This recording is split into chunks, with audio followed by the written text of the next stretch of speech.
Pour la première fois dans l'histoire de l'humanité, la moitié de la population mondiale vit désormais en ville.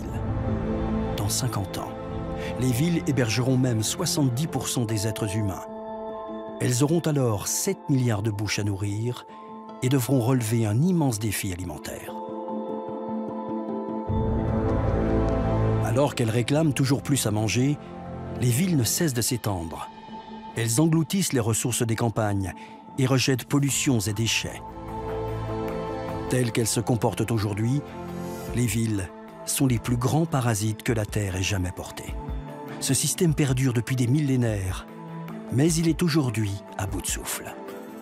Et si l'agriculture, longtemps reléguée au fin fond des campagnes, faisait alors son grand retour dans la cité? L'idée fait son chemin depuis plusieurs années. Dans les serres et les laboratoires du monde entier, on cherche comment produire beaucoup, partout, en toute saison, et surtout de manière durable. Pour nourrir les 3/4 de l'humanité, l'agriculture urbaine devra prendre des formes radicalement nouvelles. C'est ce que promettent les inventeurs des tours agricoles de demain, les fermes verticales.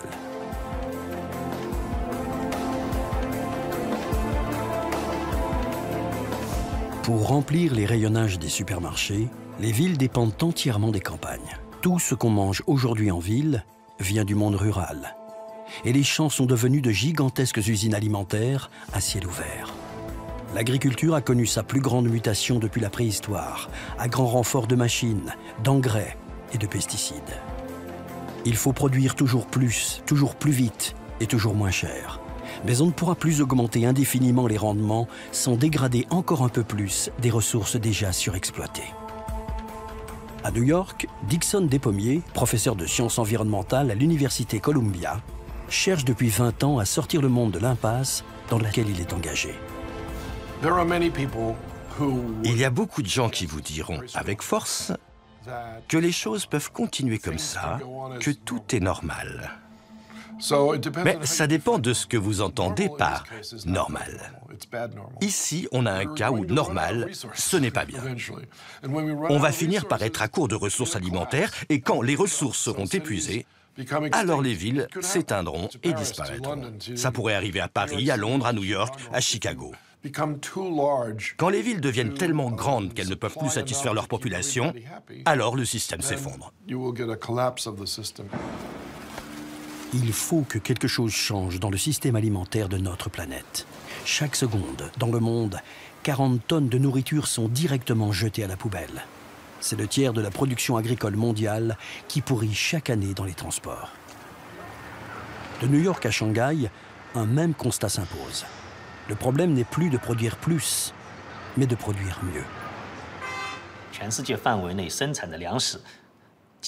En réalité, la production agricole mondiale est supérieure à la consommation. Alors pourquoi y a-t-il encore tant de gens qui ne mangent pas à leur faim? Il y a deux raisons. La première est que les ressources agricoles ne sont pas équilibrées. Dans certains endroits, il y a trop de production alimentaire. Dans d'autres, elle ne peut pas satisfaire les besoins en nourriture. Il y a donc encore beaucoup de populations qui souffrent de la famine dans le monde. La deuxième raison est le gaspillage. Dans un pays aussi grand que la Chine, le gaspillage de nourriture est très important. Comment diminuer ce phénomène et rééquilibrer la production mondiale? L'agriculture urbaine est une solution stratégique à ces deux problèmes.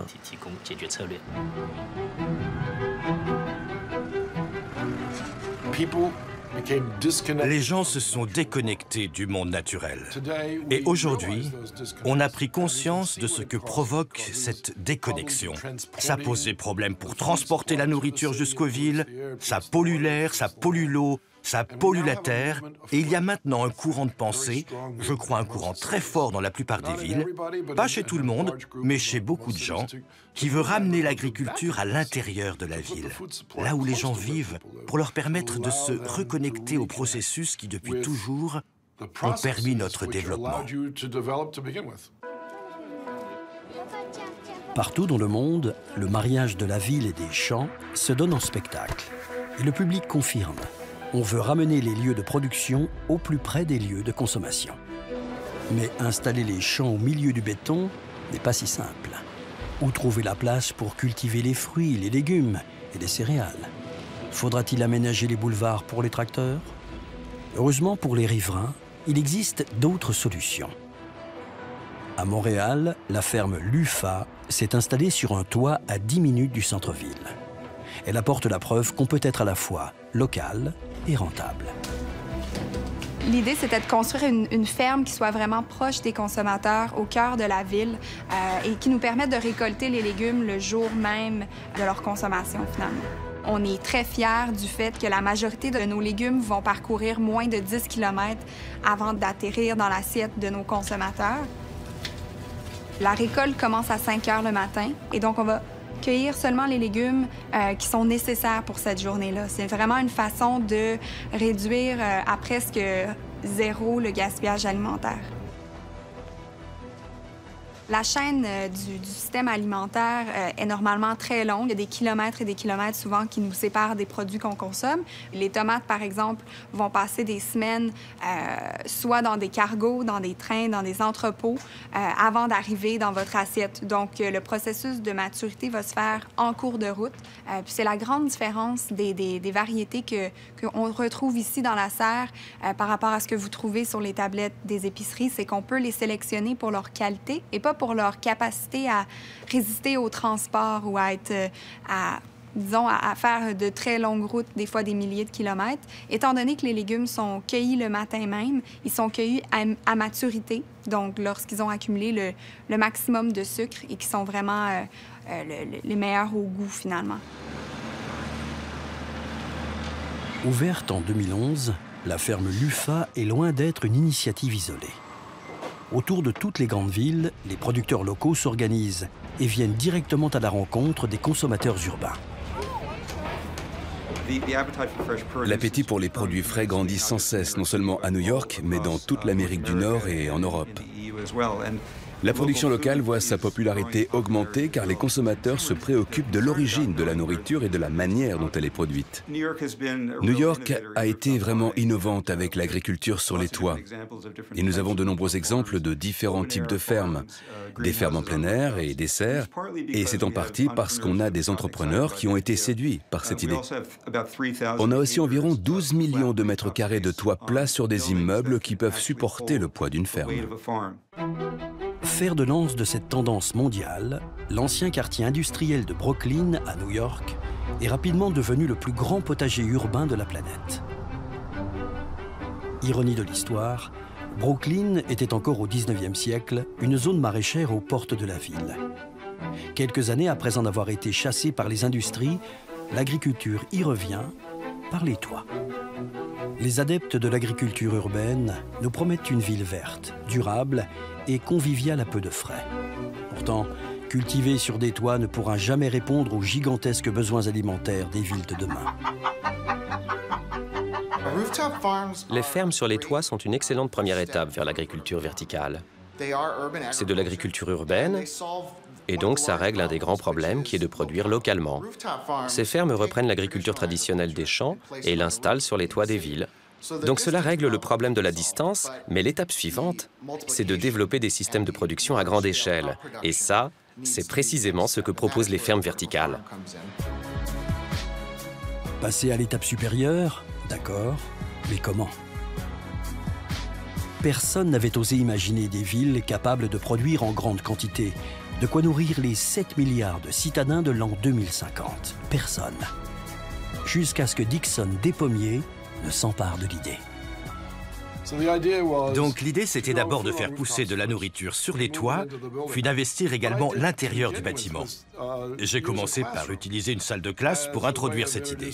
Et mes étudiants, je n'en avais pas beaucoup, ils m'ont tous dit « On peut faire ça ?» Et j'ai répondu « Je n'en sais rien, comment le savoir? Personne ne l'a jamais fait. Mais c'est intéressant d'imaginer qu'on peut le faire. » Dans le secret de sa salle de classe, Dickson Despommiers propose alors à ses étudiants une hypothèse radicale et fascinante. À la démesure des mégacités de demain, des tours capables de nourrir 30 000 personnes pendant une année entière. Si vous prenez une ferme qui est horizontale et que vous la transformez en une sorte de grand immeuble pour plantes, j'appelle ça l'agriculture verticale. 1 hectare de culture en intérieur est l'équivalent de 10 hectares de culture en extérieur. Donc, vous comprimez et optimisez l'efficacité en cultivant dans des espaces clos à l'intérieur de ces grandes structures.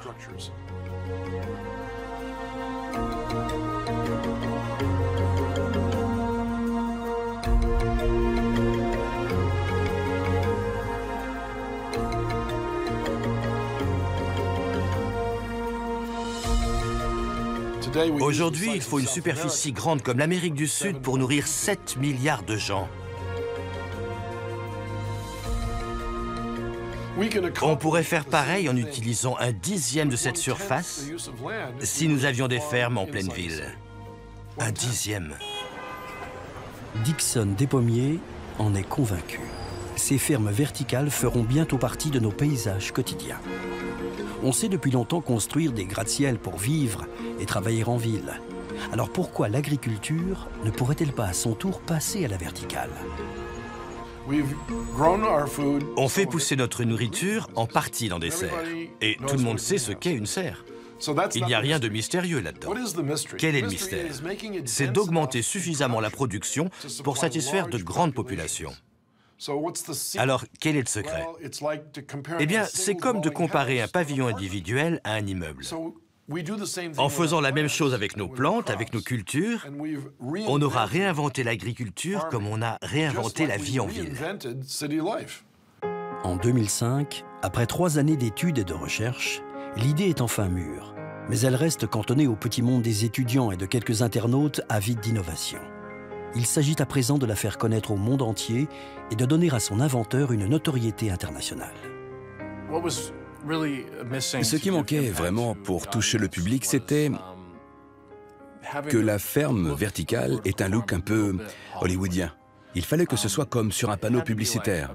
Vous deviez pouvoir le regarder et dire tout de suite, on dirait une ferme verticale.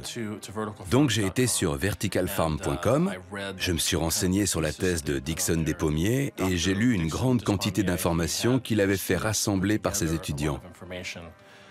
Voilà, je me suis assis, j'ai lu, je me suis demandé à quoi pourrait ressembler une ferme verticale. Il nous faut une grande surface, il faut trouver le moyen d'irriguer, le moyen de drainer. Elle doit être haute comme un gratte-ciel. Alors en une journée, littéralement une journée de 10 heures, je me suis assis et j'ai esquissé, dessiné et construit en 3D la forme d'une ferme verticale.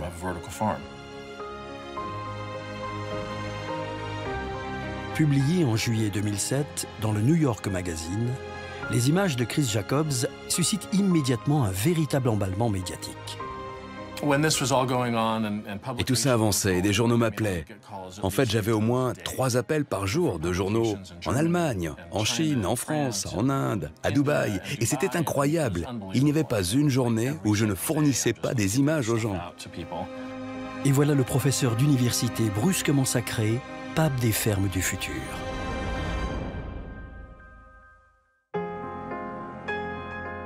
Aujourd'hui, Dickson Despommiers est invité partout dans le monde pour prêcher la bonne parole et recruter de nouveaux disciples.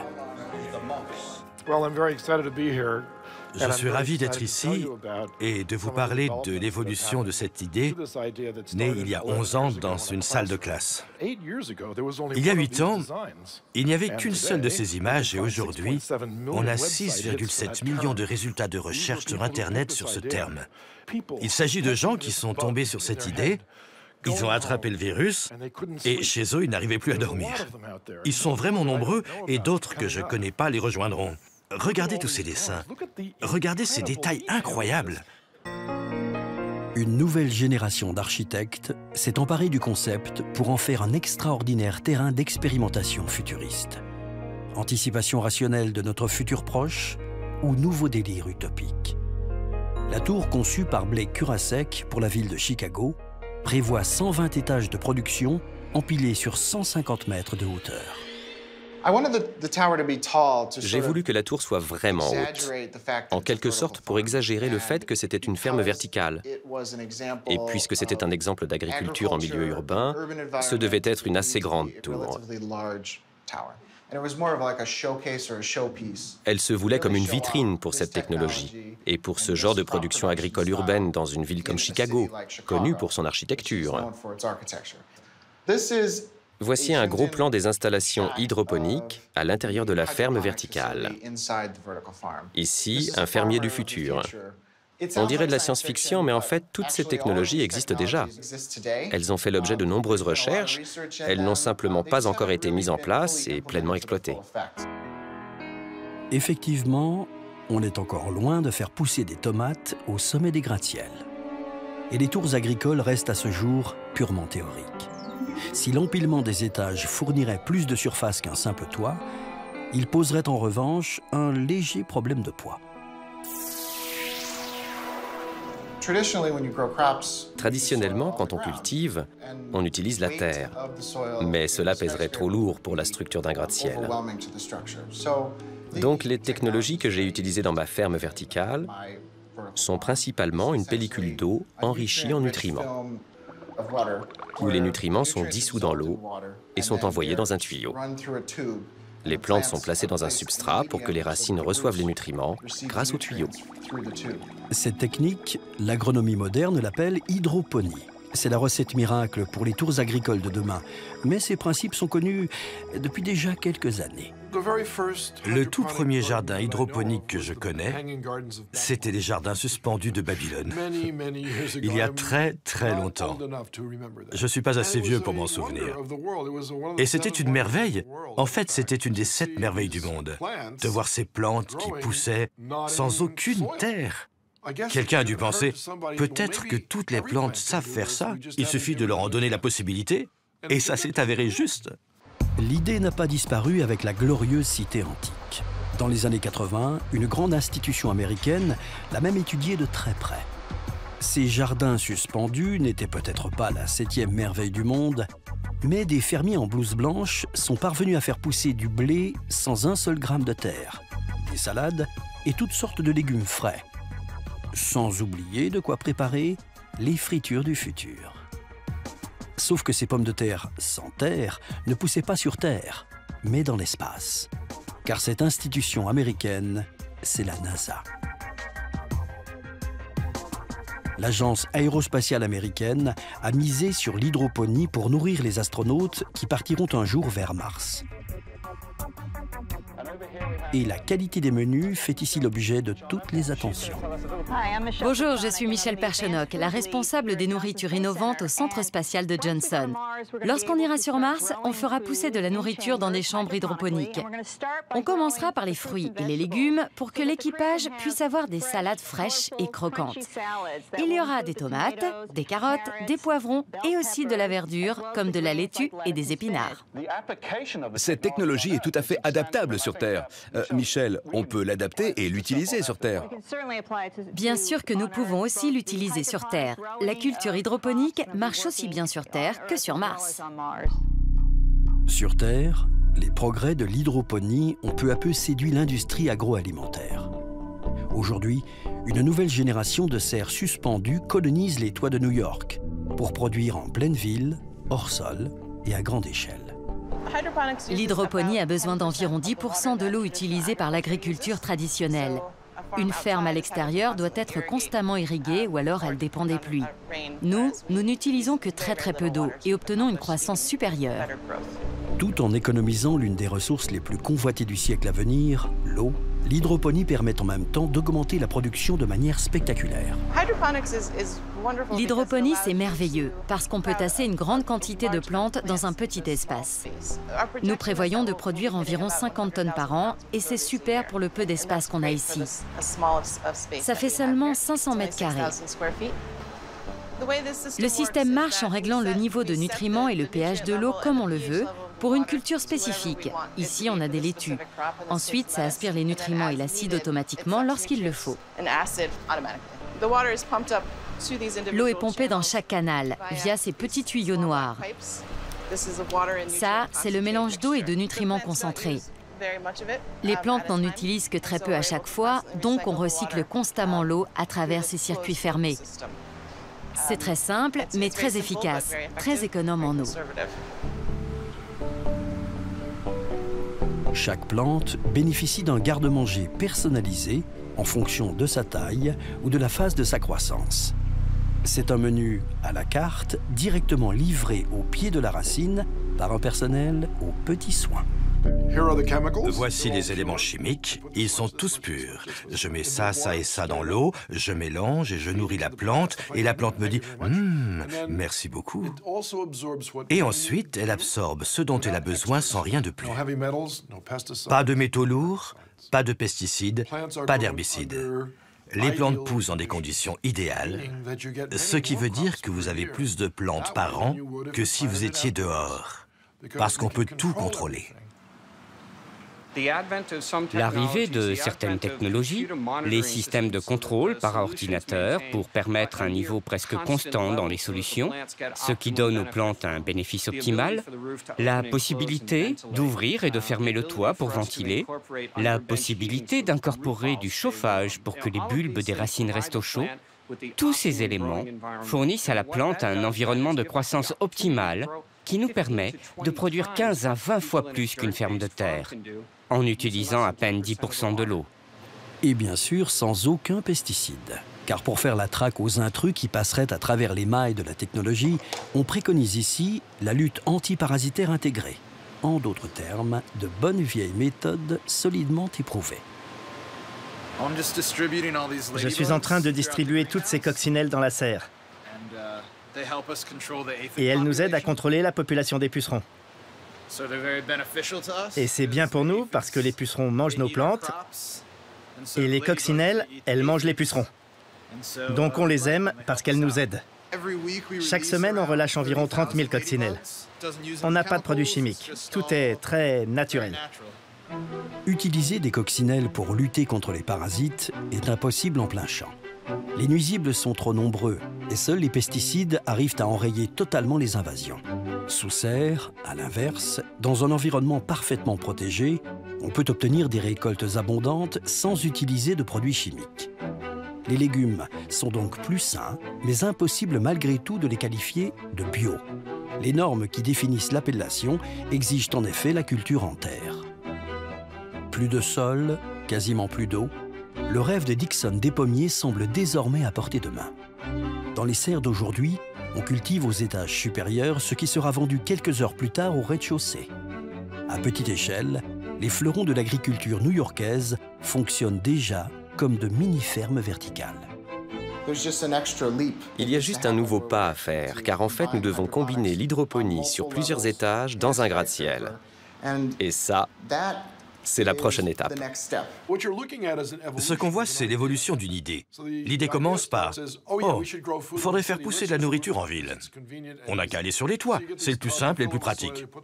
Donc, on jette de la terre sur le toit, etc., etc. Mais ça ne suffit pas. Alors, on n'a qu'à tout recouvrir avec une serre. Mais ça ne suffit pas non plus. OK, faisons 2 étages. Et là, on a une ferme verticale. Et puis 2, 3, 4, 5 étages. Qui sait jusqu'où on peut monter? C'est aux architectes et aux ingénieurs de nous le dire. Les architectes du monde entier se sont emparés des avancées scientifiques pour imaginer des bâtiments toujours plus exubérants, toujours plus spectaculaires. À Londres, à Zagreb, sur la mer ou dans les terres, on célèbre l'avènement d'une nouvelle civilisation urbaine à la fois écologique et technologique. Chaque architecte s'est toujours inspiré du milieu scientifique et donc, à partir de Des Pommiers, on a voulu réinventer les scénarios de demain en utilisant les sciences contemporaines pour essayer de motiver et de faire pétiller la créativité de chacun. Il est urgent de réinventer la façon d'augmenter la qualité de vie par la réintégration de la nature et par la réintégration des cycles agricoles. Depuis, à l'étranger, dans les pays émergents, que ce soit en Asie du Sud-Est, en Asie Pacifique, en Afrique du Nord, en Amérique du Sud, il y a un engouement mondial pour les fermes verticales. Le but de l'agriculture verticale est de viser l'économie de la terre. C'est aussi la grande problématique des villes-États. comme Singapour, comme Monaco, comme Luxembourg, qui sont des tout petits pays très denses, limités dans leur territoire, qui sont dépendants des pays voisins. Ces pays seront peut-être les premiers à construire les fermes verticales de demain. Singapour. Ici, la ferme verticale n'est pas une question, mais une réponse. Coincée entre les géants indonésiens et malaisiens, l'île Eta s'étend sur une surface à peine plus grande que la baie du Mont-Saint-Michel. Pour nourrir plus de 5 millions d'habitants, l'île ne peut pas consacrer plus de 2% de son territoire à l'agriculture. Et la quasi-totalité des produits alimentaires vient de l'étranger. Vous savez, Singapour est un tout petit pays. Nous n'avons pas beaucoup de terre pour les cultures. Quand nous devons apporter les légumes des pays voisins, par exemple de Malaisie, ça prend 24 heures. Depuis la Thaïlande, ça prend 3 jours. L'Indonésie, ça prend parfois 1 semaine. Donc, imaginez ce que ça donne pour les produits hautement périssables, comme les légumes. Importer des légumes de l'étranger, c'est parfois un challenge pour nous. Dans une ville-État comme Singapour, on n'a pas de terre agricole comme en France, en Amérique ou en Europe. Donc je crois que la seule manière, c'est de se tourner vers des fermes high-tech qui occupent très peu de surface, mais qui sont capables de produire beaucoup plus. Concilier développement économique et développement durable n'est pas ici une pétition de principe, mais une question de survie. Encouragés par un ministère de l'Agriculture particulièrement dynamique, les jeunes entrepreneurs d'aujourd'hui misent sur des méthodes intensives en économisant la ressource la plus rare de l'île, l'espace. We just planted this about a week ago. The growth rate is quite phenomenal. What is the footprint that you are taking up in an A-frame like that? I think this is 6 meters by I think 1.5. So how many plants are in a frame like that? Can you grow? 1,350. Quand les surfaces au sol sont limitées, on regarde vers le ciel et les rendements décollent. Pour l'heure, la clientèle est limitée aux restaurants haut de gamme et le modèle expérimenté à très petite échelle. Mais les autorités veulent aller plus loin. L'agriculture urbaine est présente à Singapour depuis les années 80. Notre ministère a été le fer de lance de l'agrotechnologie qui utilise la science moderne et la technologie pour développer un système vertical capable de produire plus avec moins de sol et d'eau. Après 30 ans d'investissement dans l'agriculture urbaine, les Singapouriens ont remporté leur pari. En octobre 2012, l'ingénieur Jack Ning équipe sa ferme urbaine du premier système de production verticale au monde.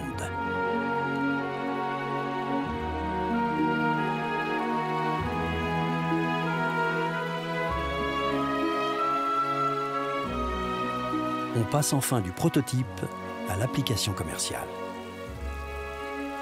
Ce système vertical en forme de A a principalement pour but de faire monter les plantes afin qu'elles reçoivent la lumière pour produire la chlorophylle et de les faire descendre pour qu'elles s'hydratent. En même temps, le système fait reposer les plantes pour qu'elles ne restent pas trop longtemps sous le soleil, ce qui les abîmerait.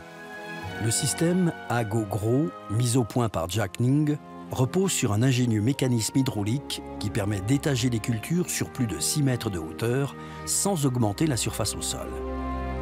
Un mouvement de rotation offre à chaque plante une égale quantité d'eau et de lumière au cours de la journée. La culture au sol traditionnelle a besoin de 400 kg d'eau pour produire 1 kg de légumes. Cependant, nos derniers records montrent qu'avec notre système, il faut seulement 12 kg d'eau pour 1 kg de légumes. Grâce à ça, nous pouvons gagner de l'argent. Avec ses serres de 10 mètres de haut, Jack Ning a fait la preuve qu'il était désormais possible de cultiver à la verticale. Et les produits Sky Greens sont largement plébiscités par les consommateurs de l'île. Pour quelques centimes de plus, il rassure des clients traumatisés par les scandales alimentaires des années 90. Alors que les produits d'importation sont regardés avec une extrême méfiance, les produits locaux, eux, sont évidemment frais, sains et sûrs. On vend les légumes de Sky Greens depuis avril 2012. Ça fait presque 2 ans et on était les premiers.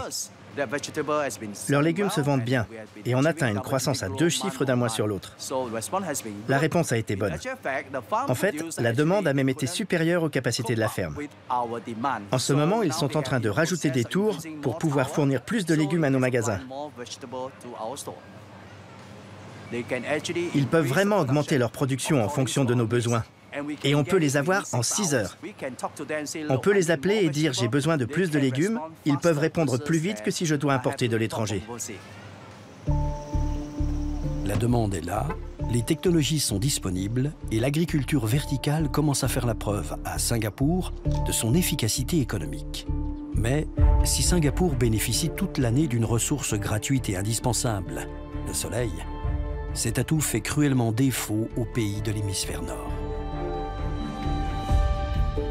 Pour pouvoir produire tout au long de l'année, même au cœur de l'hiver, les fermes verticales ne pourraient pas se passer d'éclairage artificiel, et cette contrainte pèserait lourdement sur la facture. Dans l'état actuel de la science, Dickson Despommiers risque bien d'enfanter des monstres énergivores. Il vous faut beaucoup de lumière et beaucoup d'électricité. OK. Le problème, c'est trop cher et pas assez efficace. Donc, on attend un miracle. Et le voilà. Les éclairages professionnels Philips ont annoncé en février 2013 une lumière avec une efficacité de 68%. On est passé de 50 lumens par kilowattheure à 200 lumens par kilowattheure. C'est tout ce qu'il nous fallait. Ce nouveau modèle de lampe, capable de produire 4 fois plus de lumière à partir de la même quantité d'électricité, utilise une technologie en plein essor aujourd'hui.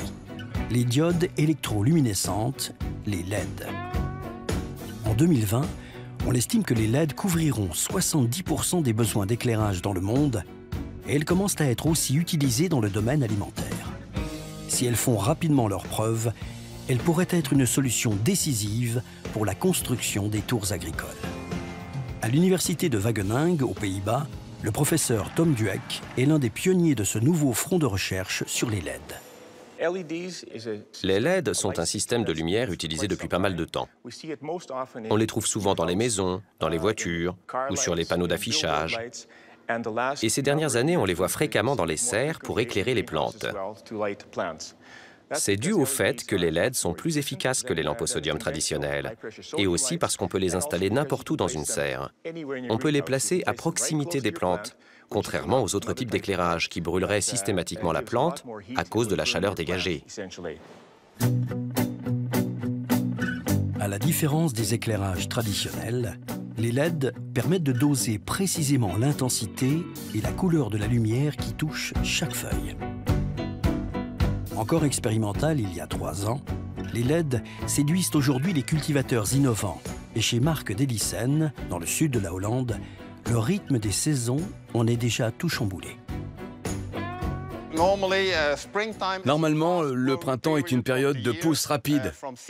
Pour aller de la graine à un plant de laitue qui est grand comme ça, 10 cm, normalement il faut 30 jours. Alors qu'en hiver, dehors, quand les jours sont courts et qu'il y a très peu de lumière, cette même plante prendra 100 jours avant d'atteindre cette taille. À l'intérieur des chambres à LED, on a une pousse similaire à celle du printemps. On peut dire que le printemps, c'est toute l'année dans les chambres à LED. Au soleil, au printemps, on se sent heureux. C'est pareil pour une plante. Ça nous a pris 4 ans pour construire une chambre à LED comprenant 7 niveaux.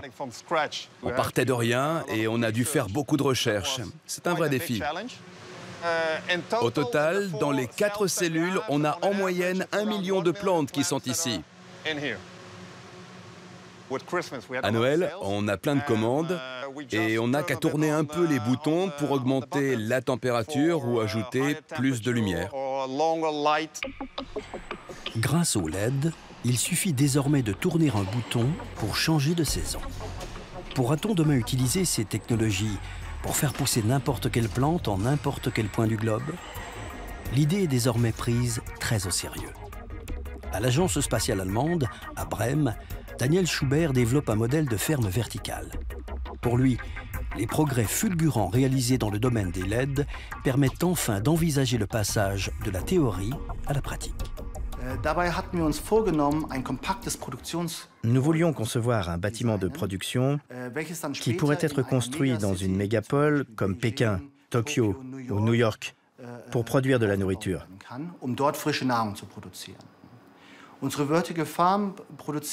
Notre ferme verticale produit 13 tonnes de nourriture fraîche par jour, qui sont vendues dans le supermarché. Jusqu'à maintenant, c'était toujours trop cher d'utiliser de la lumière LED. Si on regarde les prix des LED des dernières années, c'était pratiquement inimaginable d'éclairer des grandes plantations ainsi. Mais comme les LED sont devenus vraiment moins chers, il est maintenant possible de les utiliser à grande échelle dans une ferme verticale. En pratique, on voit ici les mêmes évolutions que pour les processeurs informatiques, où les puces devenaient plus rapides et efficaces tous les ans. Paradoxalement, la solution technologique la plus importante pour les fermes verticales vient du pays le plus plat au monde, la Hollande. Et dans les serres de Rotterdam, de nouveaux soleils artificiels commencent déjà à se lever.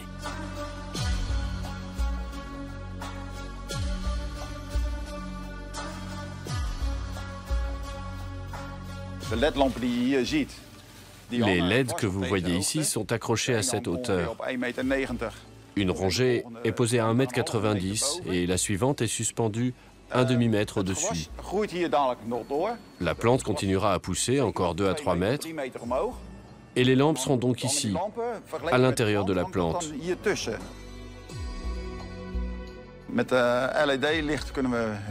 Avec la lumière LED, nous pouvons avoir plus de plantes par mètre, plus de tomates. Et ceci nous donne un meilleur rendement, mais également une réduction des coûts. Notre production augmente ainsi de 20 à 25%. Donc 25% de tomates en plus par rapport à un éclairage traditionnel. Des résultats déjà spectaculaires. Mais pour les chercheurs, ce n'est qu'un début, car le contrôle de la lumière ouvre aux agronomes un champ entièrement nouveau. Nous utilisons différentes couleurs de lumière et nous cherchons à créer une recette lumineuse. On veut trouver comment répartir les lumières le plus efficacement possible dans l'espace et dans le temps pour faire pousser les plantes telles que nous le souhaitons. Par exemple, une lumière bleue permet de garder une plante de petite taille, le rouge permet de tirer parti au maximum de l'énergie qu'on lui fournit, la lumière infrarouge, elle, affecte entre autres la croissance et la longueur des tiges. En combinant ces différentes lumières, on peut influencer le moment de floraison, la taille des feuilles ou des fruits. On s'amuse avec ce genre de choses afin d'obtenir la meilleure recette lumineuse, celle qui fera pousser les plantes selon nos désirs. Une petite cuisine savante pour créer une sorte de soleil idéal, un soleil d'intérieur sur mesure. La lumière apparaît rose parce que les couleurs les plus utilisées dans les LED sont le rouge et une légère touche de bleu. Elles se mélangent et ressortent roses. Du rose dans une serre, c'est sympa, ça donne presque un côté disco. On n'avait pas encore envisagé les choses comme ça, mais peut-être qu'effectivement, les fermes du futur pourraient ressembler à des discothèques géantes.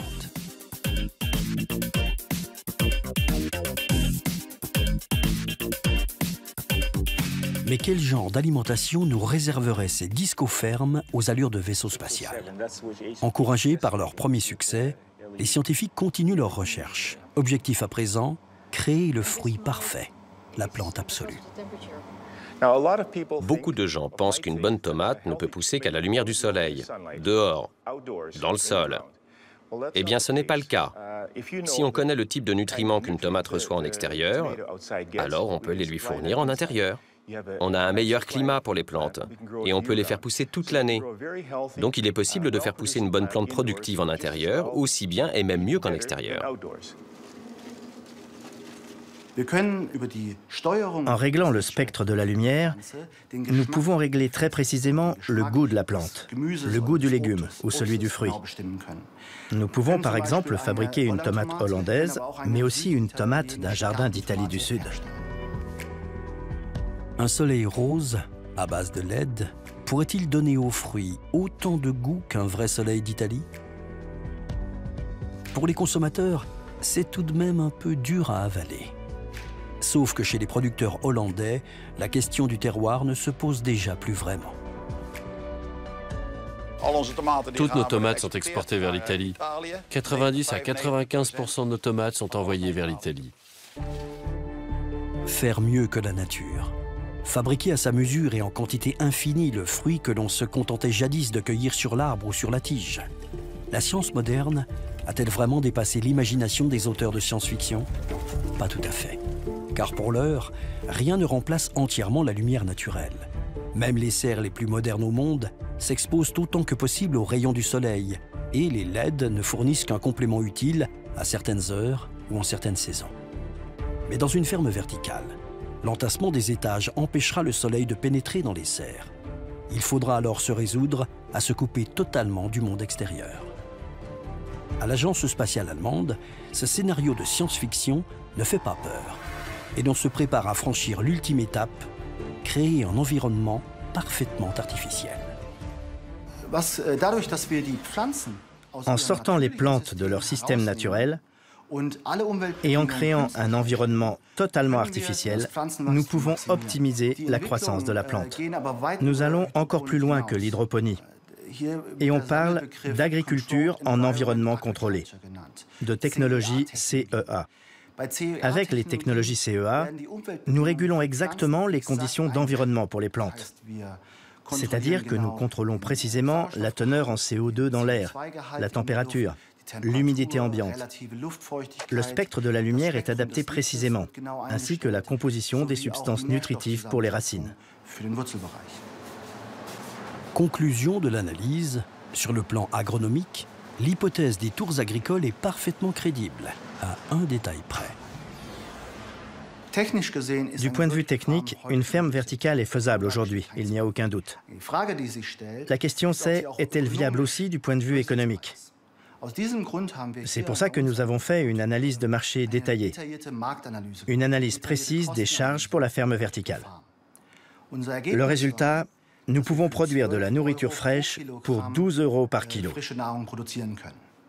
Évidemment, ce n'est pas commercialisable, du moins pas dans notre région, dans notre société, où tout doit être bon marché. À ce prix-là, évidemment, on comprend pourquoi, chez nous, les tours agricoles restent désespérément virtuelles. Pour le moment, elles seraient des bijoux technologiques hors de prix. Mais il existe un pays où les tours poussent comme des champignons, et qui pourrait bien un jour faire aussi pousser les champignons dans les tours. Symbole de la nouvelle puissance chinoise, Shanghai cumule tous les records en matière de croissance. La perle de l'Orient ne cache plus ses ambitions, devenir la New York du 3e millénaire. Dans cette nouvelle Manhattan, certains sont prêts à payer très cher pour une alimentation de qualité. Les plantes s'exposent comme des œuvres d'art et les produits frais se vendent comme des produits de luxe. Nous devons en faire un véritable mode de vie et ne pas le vendre simplement comme de la nourriture. On a bien du bœuf wagyu japonais, de la pata negra espagnole, alors pourquoi pas des légumes verticaux? C'est une marque, un mode de vie. Ce n'est pas juste un produit que les gens mangent parce qu'ils ont faim. Ça a de la valeur. Shanghai, Pékin, Shenzhen ou Canton, ces villes ont les moyens de s'offrir une alimentation de qualité. Donc je pense qu'elles sont parfaitement dans la cible. Dickson des Pommiers rêvait d'une solution pour l'humanité entière. Mais aujourd'hui, ces fermes verticales ne serviraient qu'à quelques rares privilégiés. On ne nourrira jamais 7 milliards de citadins avec des produits de luxe. Combien de temps faudra-t-il attendre pour que les technologies soient enfin à la portée de tous? Les 3/4 des villes les plus peuplées au monde sont en Asie, et pour elles, le temps presse. Les mégapoles asiatiques s'engagent résolument sur la voie qui mène aux tours agricoles, car ici, plus qu'ailleurs, on ne peut pas se permettre d'attendre sans rien faire. Shanghai fait face à un gros problème. Il n'y a plus de main-d'œuvre.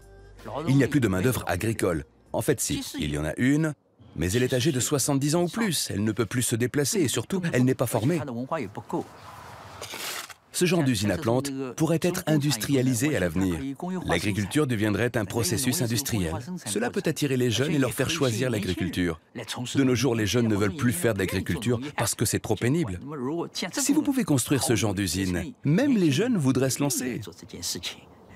Pour séduire les jeunes et produire sous contrôle, les champs se transforment en usines à légumes. Les technologies de pointe se répandent dans les potagers et les professeurs hollandais viennent transmettre les dernières innovations.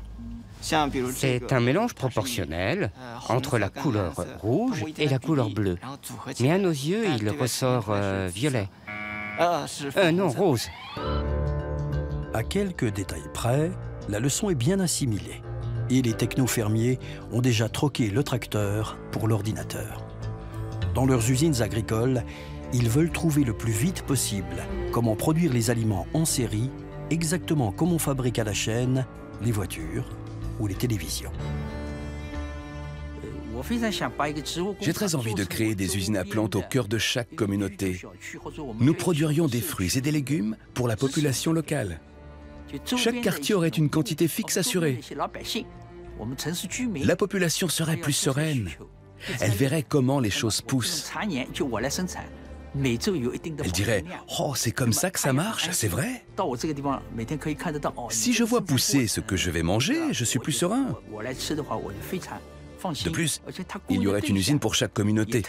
Je pense vraiment que construire une usine à légumes au service d'une communauté précise, c'est très rassurant. Et en plus, nous ne polluons pas.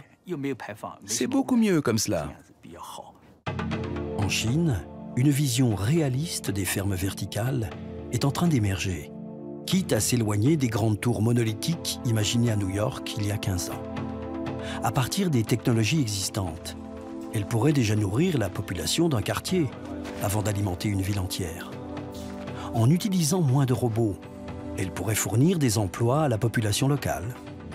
En se greffant sur les équipements publics existants, elle pourrait tirer leur énergie du recyclage des déchets et fournir des engrais bio aux agriculteurs des campagnes. Car l'agriculture verticale ne cherche pas à remplacer l'agriculture traditionnelle. En apportant des réponses pratiques à des problèmes locaux, elle veut trouver sa place aux côtés de l'agriculture de plein champ, au service des villes de demain. Je pense que ça a un avenir prometteur. Bien que le processus n'en soit qu'aux prémices, il connaîtra un grand développement dans le futur. Dans un pays en plein changement comme la Chine, les opportunités sont excellentes. Il y a beaucoup de possibilités de développement futur pour des techniques de production et des modes de vie durables que l'Occident, qui est aujourd'hui le modèle dominant, n'a pas encore élaboré ou développé. Les tours agricoles qu'on imagine aujourd'hui pour les grandes villes chinoises ne sont plus seulement des serres géantes bardées de technologie. Pour Tom Bochart, auteur d'un plan de développement durable pour la ville de Shanghai, les fermes verticales doivent faire plus que de résoudre la question alimentaire. Elles doivent participer à l'invention d'un nouveau mode de vie urbain. Les tours agricoles ne sont qu'un élément d'une réflexion plus vaste qui intègre tout le tissu urbain. D'une certaine manière, elles sont ces fleurs qui ne poussent que dans tel sol bien particulier. Elles ne sont pas imaginées de manière abstraite et ensuite balancées sur un site. Elles doivent extraire de chaque site particulier ce dont il a besoin. Les tours peuvent jouer tout un éventail de rôles. Et c'est ça qui est excitant. Une tour unique pour un site unique. Les quartiers Lilong de Shanghai, par exemple, hébergent beaucoup de migrants ruraux qui viennent de toute la Chine pour atterrir en ville. Ces gens sont très pauvres, mais ils ont un vrai savoir-faire en matière d'agriculture. Donc, si vous construisez des bâtiments qui s'appuient sur la ressource humaine pour produire de la nourriture, alors il y aura un intérêt économique puissant à faire appel à ces migrants ruraux. Donc, c'est un gratte-ciel qui est spécifiquement conçu pour faire pousser toutes sortes d'aliments, qui peut effectivement jouer son rôle de producteur alimentaire pour la ville entière, mais qui en même temps lui fournit de l'eau potable, recycle ses déchets, crée de l'emploi pour les résidents et plein d'autres choses. Autrement dit, une ferme verticale, c'est bien plus qu'une tour où l'on fait pousser des plantes.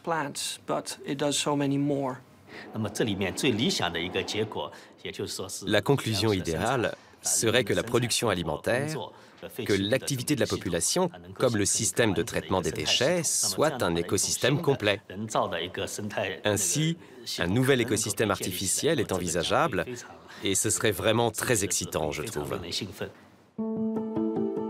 Transformer les parasites géants que sont les villes d'aujourd'hui en un écosystème vertueux prendra du temps. Mais la révolution a commencé.